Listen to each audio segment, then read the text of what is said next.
Ramadan tahun ini terasa berbeda bagi Indah Damayanti. Pemutusan hubungan kerja atau PHK pada Juli 2024 menjadi awal perubahan di hidupnya. Apalagi hingga Februari 2025, ia belum mendapat pekerjaan formal lagi. Yang terakhir saya bekerja sebagai business development di suatu tech company.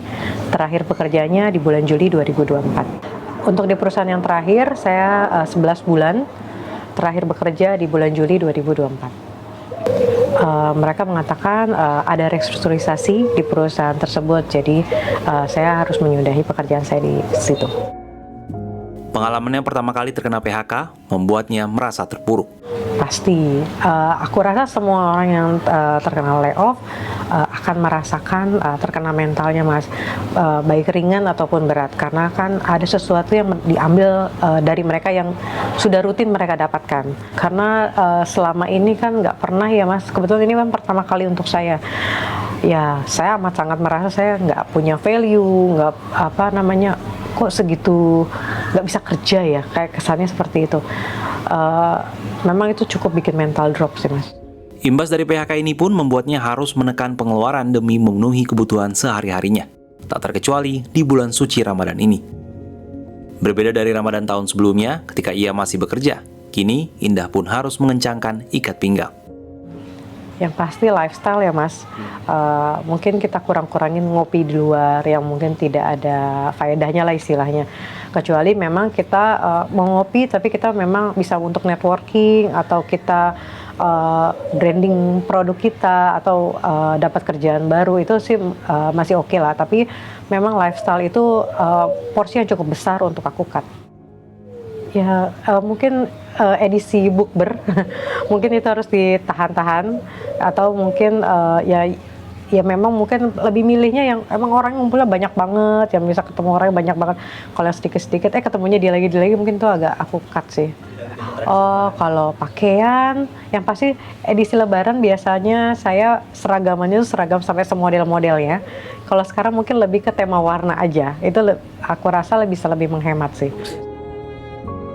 Meski sempat terpuruk, Indah perlahan bangkit. Keuangan pasca PHK ini terselamatkan dari usaha berjualan makanan yang ia rintis sejak 2018 silam. Oke, jadi produk saya ini awalnya tuh mulainya di 2018. Saya career break pernah di 2017. Di 2018 itu saya juga memikir, masa iya saya nggak kerja tapi nggak menghasilkan apa-apa. Akhirnya saya awalnya menjual salad sayur dulu. Dan seiring berjalannya waktu ada permintaan dari customer saya untuk menambah varian, ada salad buah gitu. Nah, karena pada saat itu saya pernah lanjut kerja lagi karena ada tawaran, sempatlah ini ke postpone, Mas, jualannya. Jadi cuma based on permintaan aja.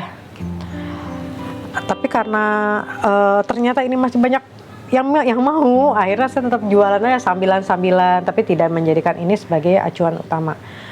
Nah, ketika ngalamin layoff terakhir inilah yang menjadi penyelamat saya. Penyelamat bagaimana saya masih bisa menghasilkan minimal dari jualan inilah yang saya punya penghasilan tetapnya lah kalau kayak gitu. Selain saya ada kerjaan freelance-nya. Dan produk-produk ini seiring berjalannya waktu bertambah variasinya. Dari cuma salad sayur, salad buah, sekarang saya punya puding, saya punya minuman, saya punya risol dan beberapa kue lainnya. Ya akhirnya berkembang seiring berjalannya waktu dan banyak masukan lah dari teman-teman. Omsetnya yang bisa mencapai 10 juta rupiah jika banyak pesanan, membantu Indah memenuhi kebutuhan sehari-hari dan juga kedua orang tuanya. Selain itu, beragam upaya ditempuh untuk menambah penghasilan. Untuk saat ini yang masih utama saya sebagai jualan, Mas, kecil-kecilan dari rumah. Juga saya ambil pekerjaan freelance, Mas. Apa aja sih, mulai dari bikin konten sosial media, ada jual e-book, atau sampai usher untuk event-event corporate juga aku ambil. Pokoknya untuk mendapatkan penghasilan aja sih, Mas. Kini, besar asa dan harapan Indah agar bisa kembali mendapatkan pekerjaan formal seperti yang ia rasakan sebelumnya. Sementara itu, Ramadan dan Lebaran tahun ini ia rayakan lebih sederhana.